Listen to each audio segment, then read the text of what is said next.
Prieš 510 metų gimė Martynas Mažvydas. O garsus jis buvo tuo, kad parašė pirmą knygą lietuvių kalba pavadinimu Katekizmas. Vilniuje 1542 metais Rotušės aikštėje Martynas Mažvydas parodė vaidinimą.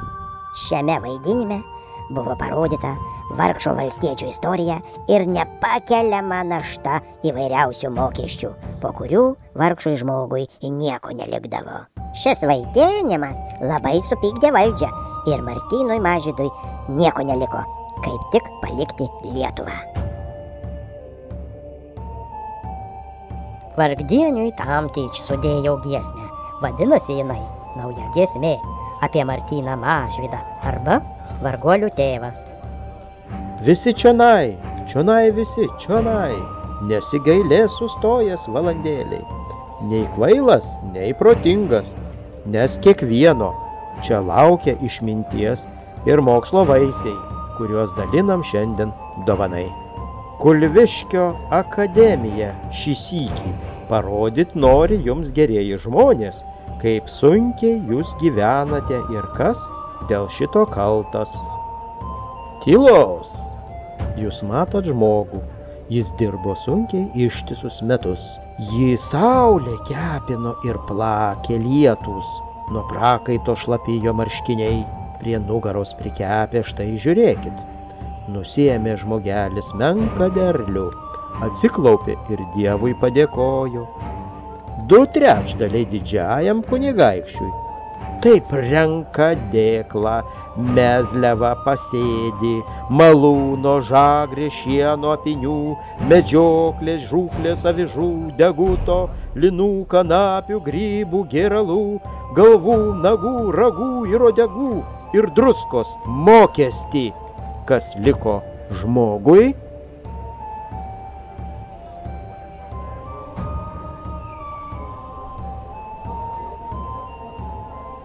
Tylos!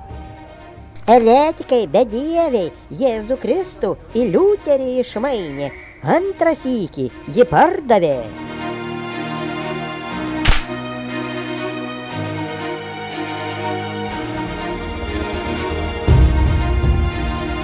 Šventoji Dievo motina bažnyčia, išnagrinėjus nuodėmę ir kaltę, eretiko bedievio atskalūno, paskendusio liuteronizmo baloj ir griaunančio tikėjimo vienybę, krikščionių susiklausimą bei meilę, atradusi jį kaltą.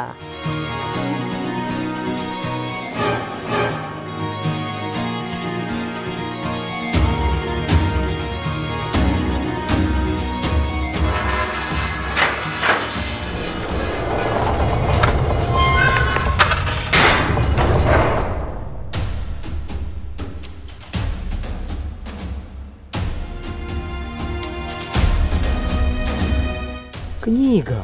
Tu matei, ką jie su knygom daro? Ugnį kursto. Atsikvošėkit, ką jūs darot žmonės. Tai knygos, ar suprantat?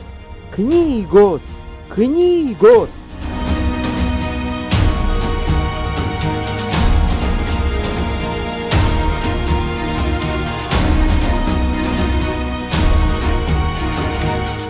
Martynai Mažvydai, kad ligi ryto nė kvapo tavo Vilniuje neliktų. O jeigu vėl į mūsų rankas pakliūsi, tai nei karalius neišgelbės. Tuo jau praeis. Man jau geriau, geriau. Dabar ir visados Marija. Marija, tu labai gera Marija. Ir aš tave dabar ir visados. Dabar ir visados Marija.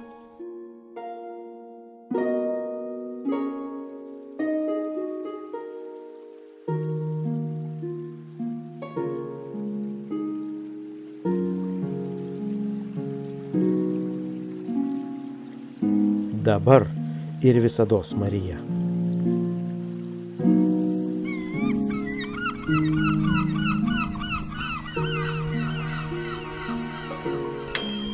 Dabar ir visados Marija.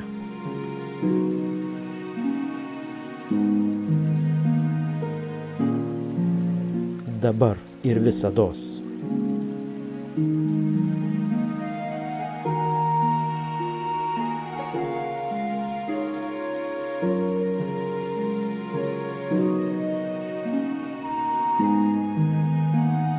Mažvydas atsisveikina su Marija.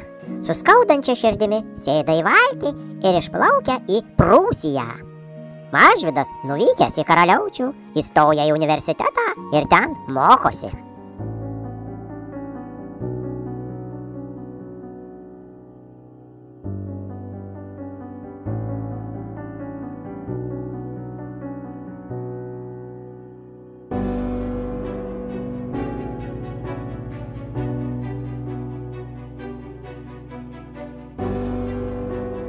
Kaip sekasi, gerbiamas Mažvydai? Ačiū, neblogai. Ryte bažnyčioje buvo susirinkęs parapijinės mokyklos jaunimas.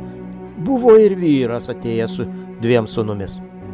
Jis pasiguodė, kad nėra kaip lietuviškai vaikų poterių mokyt, reiktų juos mokyti katekizmo. Taip, tai labai svarbu.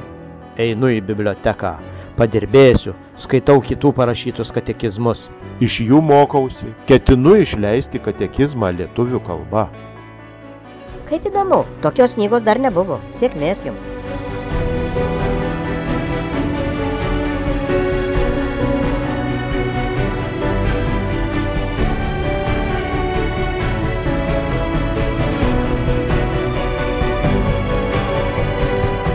Su malonumu jums padėsiu. Nuoširdi padėka. Juk būtina, kad kiekvienas žmogus savo ir savo sąžinės labui galėtų išpažinti tikėjimą, kad pavojaus, nusiminimo ar mirties agonijos valandą mokėtų iš tiesų deramai nusiraminti ir pakilti savo dvasia.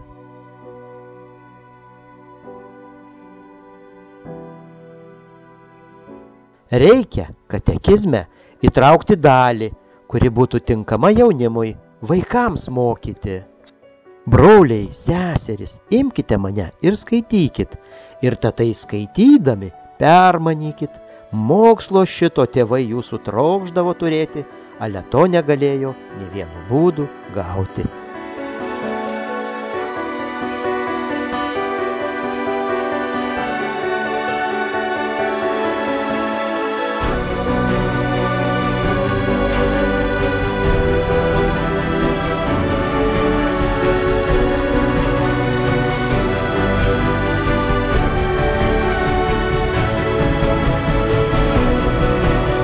Karaliaučius buvo vienas didžiausių spausdinimo centrų. Mieste veikė net 28 spaustuvės. Vienos jų buvo stambios, kitos mažos, kuklios.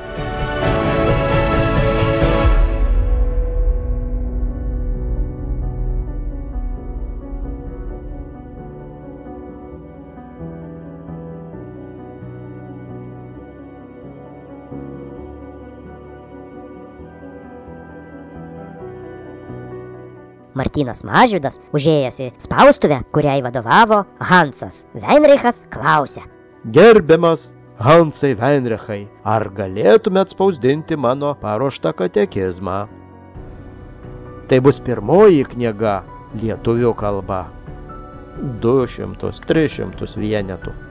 Gotikiniu šriftu. Gal lotynišką dedikaciją ir prakalbą reikėtų lotynišku šriftu. Turiu rėmėją, kuris mane palaiko.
Ar matei, ką tik išleistą Martyno Mažvydo katekizmą?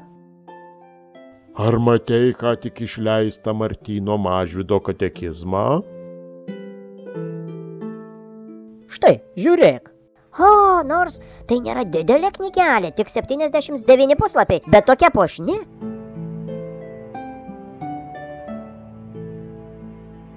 Katekizmą sudaro šios dalys: lotyniška pratarmė, eiliuota lietuviška pratarmė, elementorius mokymui skaityti.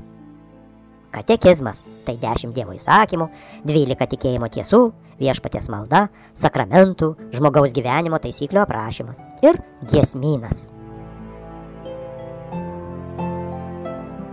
1549 metai. Ragainė. Bažnyčia – vieta, kurioje kunigavo Mažvydas.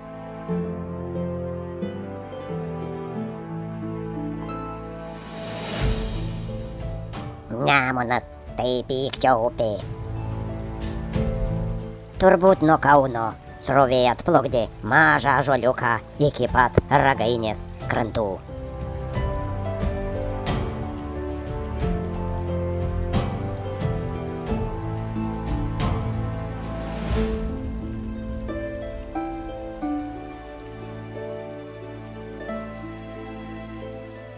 Šaknų ar nenudraskėt?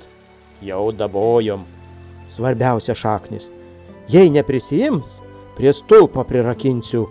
Išvysiu iš pitolės, oi išvysiu, jei nužudysit ąžuolą.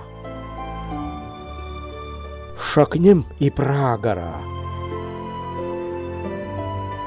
Šakom į dangų. Klausykit, bet juk tai velniškai gražu. Kokia prasmė ir medis, ir žmogus. Šaknim į pragarą, šakom į dangų. Mažvydo vyrai iš Nemuno bangų išgelbėjo skęstantį žmogų, kuris plaukė iš Lietuvos. O pasirodo, kad tai buvo Mažvydo sūnus.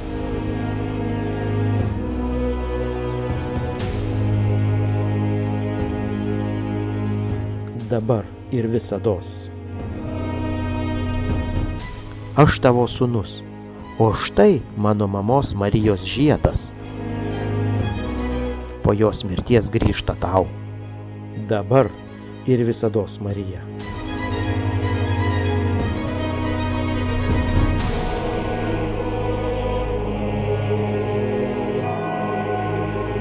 Tavo knyga, katekizmas, pasiekė Lietuvą. Marija ją skaitė, dalinosi su kitais ir džiaugiasi šiuo lietuvišku žodžiu.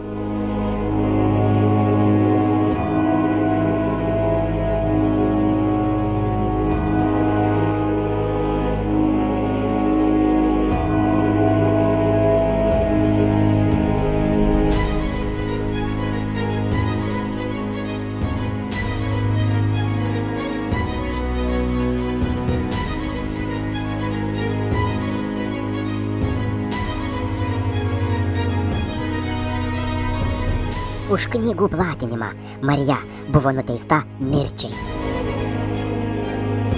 Kad būtų matęs, kaip ją kankino, ant dubysos skardžio, atsimeni, kur 2 šakas šermukšnis.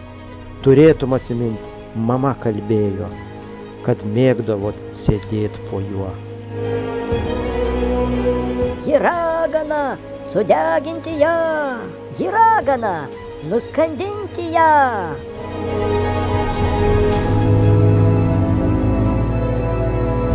Ji buvo ragana, nes jos sūnus be tėvo buvo gimęs, Nes tavo knygą katekizmą skaitė, nes mokė iš sūnų rašto. Be to graži, tu pats žinai, kokia graži ji buvo. Ji buvo ragana.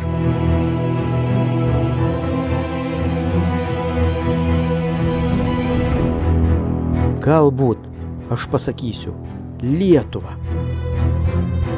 Ji net leidžia man tos išdavystės, kad palikau ją kitados, kad Dievą aukščiau už ją laikiau. Ji net leidžia, nedovanoja. Kad jau raides išmokot pavadinti, pradėsim skiemenuot sabalsines, pridėdami prie kiekvienos balsinės. Žiūrėkite į knygą ir kartokit drauge su manimi. Mokomės skaityti. A, B, C. Labai gerai. Dar sykį. Imsime sudėti pirmą žodį. Klausykitės gerai. Širdim klausykit. Kai tarsim šitą žodį, tai ant lūpų pajusite medaus ir kraujo skonį. Ar girdit? Dar sykį, visi kartu. L, I, tai lie, T, U, tai tu, V, A, tai va. Ar girdit? Lie, tu, va. Visi kartu. Dar sykį. Lie, tu, va. Visi kartu. Dar sykį. Lie, tu, va. Parengęs ir išleidęs pirmasias lietuviškas knygas, Martynas Mažvydas šlovę pelnė visiems laikams, o bažnyčia perdavė jo užrašytą lietuvišką žodį ainiams.